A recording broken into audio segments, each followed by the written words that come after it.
자, 기억하세요. 자산은 장기 투자를 해야 되고 예금, 현금이야말로 단타에 어울립니다.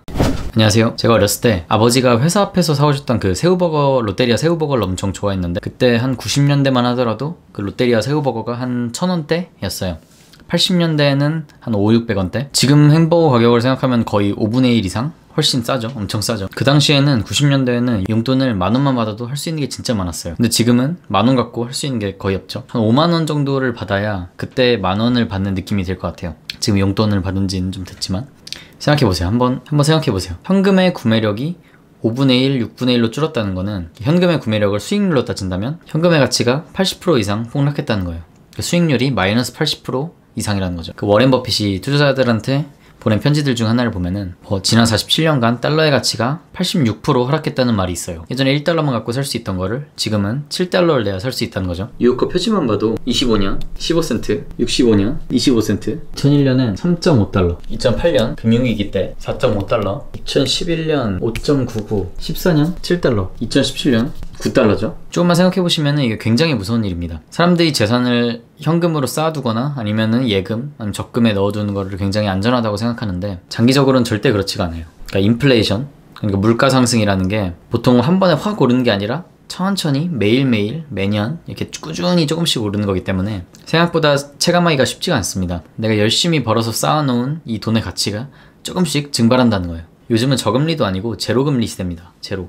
최근에 금리가 너무 떨어져서 보통 시중은행보다 높은 저축은행 금리도 0%대가 이제 깨졌죠. 1%대보다 낮은 저축은행 예금 상품이 나오기 시작했는데, 금리는 이제 중력과 같아서 자산 가치가 오르는 걸 어느 정도 상쇄를 해줘요. 그래서 금리를 제로까지 떨어뜨리면 중력이 없는 거나 마찬가지이기 때문에 자산 가격 상승이 굉장히 쉽습니다. 마이너스 금리면 사실 마이너스 중력이기 때문에 사실상 올라가는데 끝이 없다는 뜻이죠. 그러니까 지금이라도 당장 예금이랑 적금에서 돈을 빼서 오히려 마이너스 통장으로 만들어야 됩니다. 저도 지금 마통 1억을 뚫고 신용대출 3,300을 더 받아놓은 상태인데 금리가 너무 싸요. 이자가 1년에 2%에서 3% 정도? 1년에 2, 3%면 거의 공짜거든요. 1억을 빌리는데 1년에 한 200~300만원 밖에 안 된다는 거라서 제 평균 이제 월 성장률이 보통 4%, 좀 안 되게 3.9 몇 프로 이제 왔다 갔다 하는데, 그걸 생각하면은 한 달도 안 돼서 버는 거를 1년에 내는 거니까 안 하면 바보라는 생각이 들었어요. 그러니까 제 주변에도 놀랍게도 지금 2020년인데 또 불구하고 지금까지 아직 돈을 예금이랑 적금에 몰빵하는 분들이 굉장히 많은 것 같은데, 근데 이건 굉장히 위험한 포지션입니다. 그러니까 20세기에는 예전에는 그 예금, 적금 같은 상품이 약간 리스크 없는 안전한 상품이었을 수 있어요. 그러니까 예금 금리가 한 10%대까지도 되던 그 옛날에, 그때만 해도 약간 높은 예금 금리가 물가 상승률을 어느 정도 상쇄를 해줬는데 지금은 그렇지가 않아요. 아직까지도 예금 적금을 안전한 수익이겠지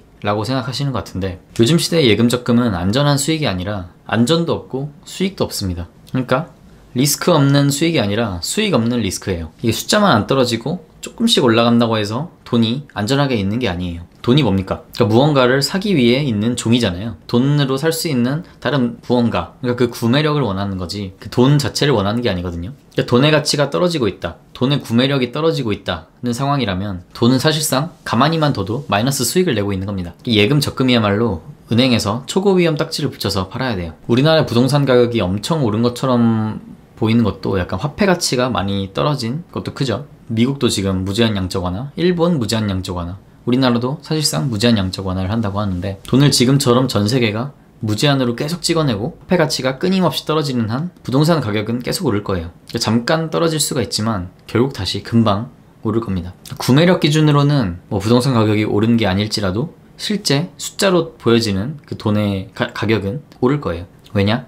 예전의 10,000원과 지금의 10,000원이 가치가 한 5배 차이 나는 것처럼 지금의 10,000원과 그러니까 10년, 20년 뒤의 10,000원도 가치가 다를 거기 때문에, 코로나로 경제 위기가 아무리 심각해도 무제한으로 돈을 풀고 무제한으로 기업을 다 살려주면은 금융위기, 줄도산 이런 거 다 막을 수 있습니다. 그러니까 경제 위기는 오더라도 금융위기까지는 안 오게 막을 수 있다는 거예요. 그 문제의 핵심은 진짜로 돈을 무제한으로 풀어서 이 금융위기를 막아버렸을 때 그때 어떤 무서운 부작용이 있을 거냐는 거죠. 이래도 예금 적금이 위험자산이 아닌지는 여러분의 판단에 맡기겠습니다. 여기까지 세상학개론이었습니다.